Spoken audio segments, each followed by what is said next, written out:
The star center for the Utah Jazz, two-time Defensive Player of the Year, and owner of one of the great nicknames in all of sports, the Eiffel Tower. He's Rudy Gobert, who joins us from Orlando. Good morning, Rudy. How are you?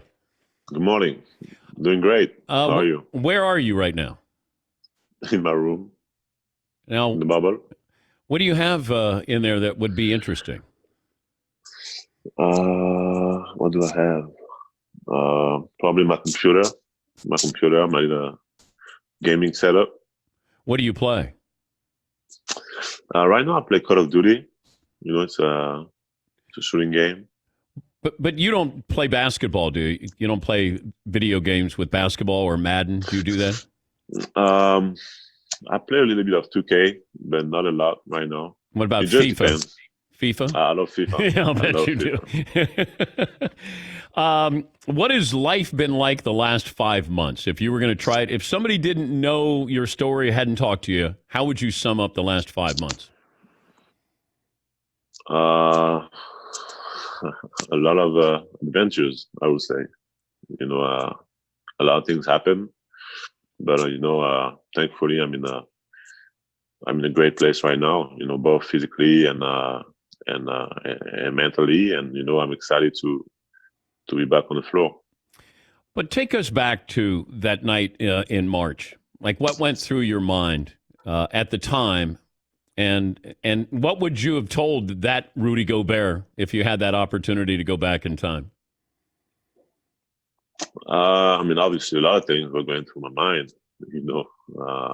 So testing positive, and and all the things that the domino effect that it started. But I think uh, beside the little thing that happened, like I have no, I stay myself through all this.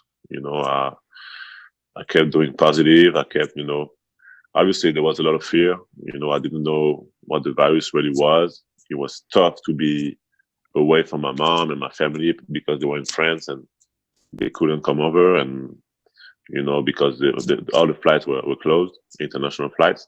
So it was a little tough, but I'm glad that I had people around me that supported me, and I was able to get through this, and I'm glad to be back right now.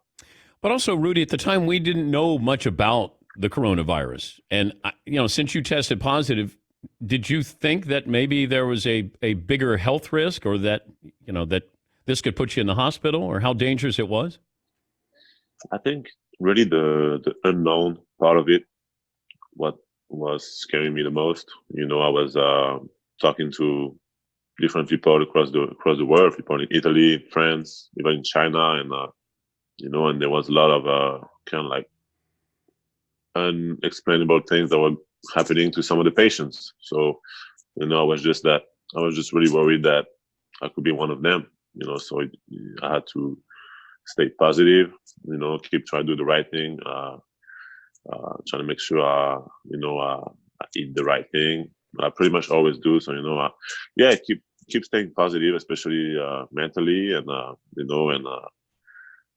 just take the time that I'm going to need to recover.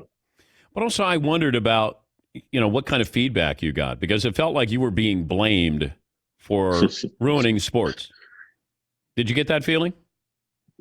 I definitely had that feeling on social media.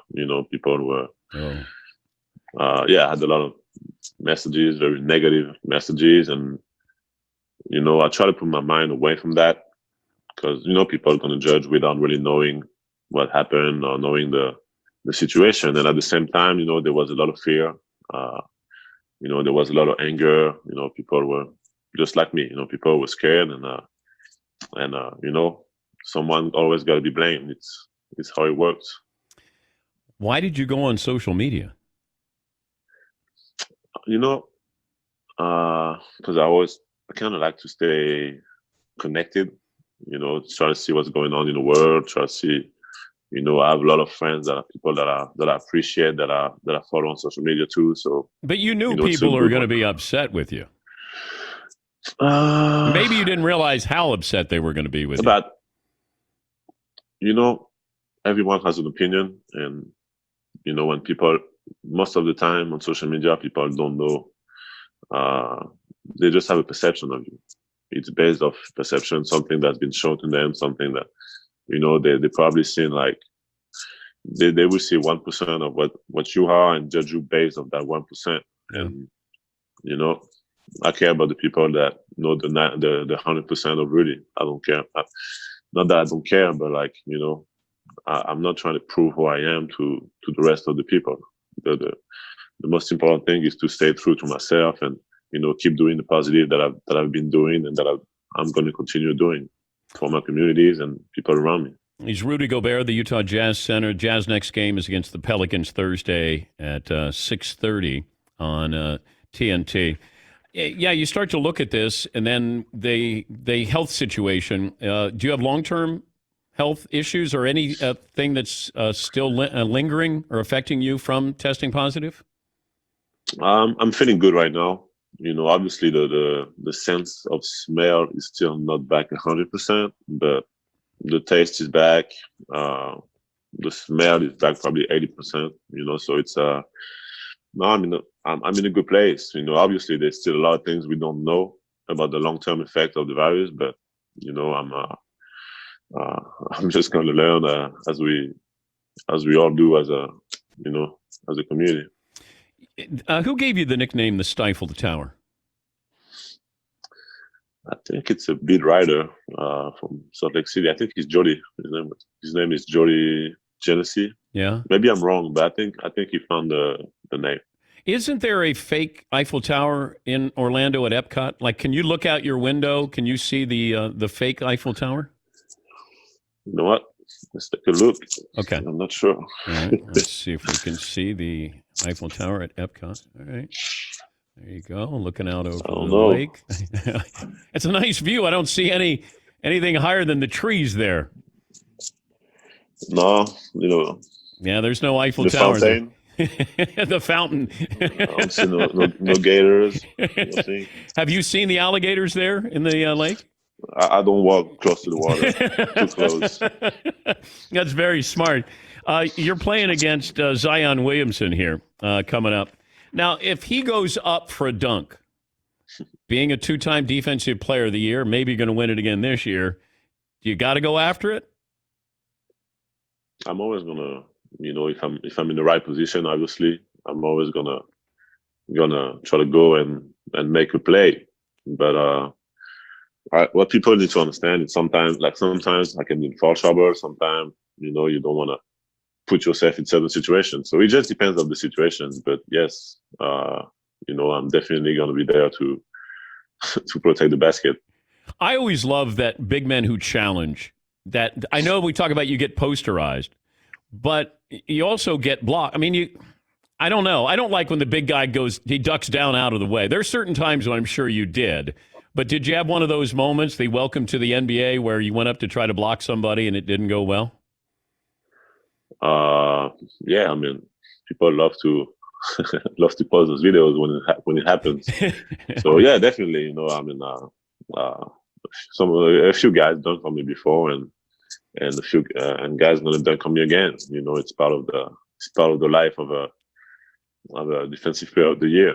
But I'm gonna keep try to do what's the best thing for my team defensively, and at the same time, it's a game. It's fun to accept the challenge, and sometimes you win, sometimes you lose. It's part of the game. What's it like with no fans? It's interesting, but at the same time, I like what the NBA has put together. I think the screens. The feeling was a little weird at first when I was shooting free throws and I saw like all the different faces behind. But you get used to it, and I think it can be a fun thing. I mean, when you're on the court, it's great to have the energy of the fans, but at the same time, once you're focused on what you have to do, you can zone out and you just focus on the game. Well, it's got to be weird. We're going to be able to hear a lot of things we normally don't get to hear, Rudy. I mean, it could be there might be some cuss words and stuff like that, but at the same time, it could be a pretty pretty cool thing for the fans. Oh, I To agree. hear, But I think if you're going to curse, do it in French. I mean, it depends. I try to do it so the guy can understand. So if it's a French guy, I mean, there's no point if not. So if it's an American guy, I do it in English. Yeah. If it was Tony Parker, then you might be able to say something. Then he would understand. Good luck with this, Rudy. And no, it's been a long time battling through this, and here we are on the verge of restarting this season. So thanks for joining us. We appreciate your time. Thank you so much. I appreciate it. That's Rudy Gobert, the Utah Jazz center.